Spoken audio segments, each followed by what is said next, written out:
Trailer songs చూశాక ఈసారి Nagarjuna account లో హిట్ పడినట్లే అనుకున్నారు. ఇక అందరూ ఊహించినట్లుగానే నా సామిరంగా సినిమా నుంచి మంచి విజయం సాధించడంతో ఫ్యాన్స్ తో పాటు నాగార్జున కూడా ఫుల్ జోష్ లో ఉన్నారు.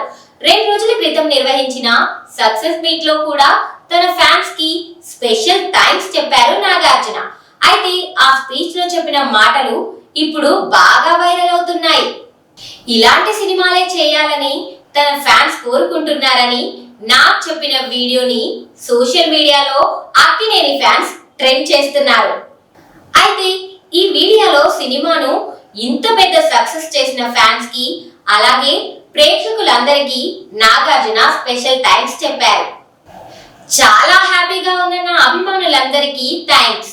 సినిమా రిలీజ్ అయినప్పటి నుంచి నాకు కాల్స్, మెసేజెస్ వస్తూనే ఉన్నాయి. చిట్టీలు రాసి గోడపై నుంచి కూడా ఇంట్లోకి పారేస్తున్నారు.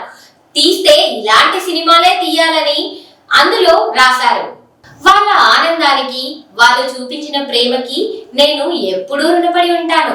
చాలా రోజుల తర్వాత మిమ్మల్ని హ్యాపీగా ఉంచినందుకు నాకు కూడా చాలా ఆనందంగా ఉంది అంటూ నాకు చెప్పుకొచ్చారు. ఈ సంక్రాంతితో మరో హిట్ కొట్టేసి నాగార్జున హ్యాట్రిక్ అందుకున్నారనే చెప్పొచ్చు. సంక్రాంతికి నాగార్జున సినిమా వస్తే పక్కా హిట్ అన్నట్లుగా మూడోసారి కూడా బ్లాక్ బస్టర్ కొట్టారు. గతంలో సోగ్గాడే చిన్ని నాయన, బంగారాజు సినిమాలు సంక్రాంతికి వచ్చి హిట్ అయ్యాయి. ఇప్పుడు నా సామిరంగా కూడా సంక్రాంతి బరిలో నిలిచి విజయం సాధించింది. దీంతో సంక్రాంతి అక్కినేని ఫ్యామిలీకి అచ్చొచ్చిందంటూ ఫ్యాన్స్ తెగ పోస్టులు పెడుతున్నారు. నిజానికి ఈ సంక్రాంతికి బాక్స్ ఆఫీస్ దగ్గర భారీ యుద్ధమే జరిగింది. మహేష్ బాబు గుంటూరు కారం, తేజ సజ్జా హనుమాన్, వెంకటేష్ సైంధవ్ సినిమాలు కూడా బరిలోకి దిగాయి. ఇక థియేటర్ల సమస్య ఉండటం కూడా మనం చూసాం.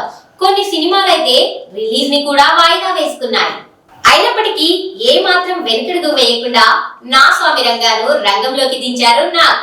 లిమిటెడ్ థియేటర్లు తగ్గినా కూడా ఈ సినిమా 3 రోజుల్లో 25 కోట్లకి పైగా వసూలు సాధించింది. బ్రేక్ ఈవెన్ కి కూడా దగ్గరలో ఉంది. కొరియోగ్రాఫర్ విజయ్ బిన్నీకి ఈ సినిమాతో డైరెక్టర్ గా పరిచయం అయ్యారు. తొలి సినిమానే మంచి విజయం సాధించడంతో కొరియోగ్రాఫర్ విజయ్ బిన్నీకి ఈ సినిమా ప్లస్ అయిందనే చెప్పుకోవచ్చు.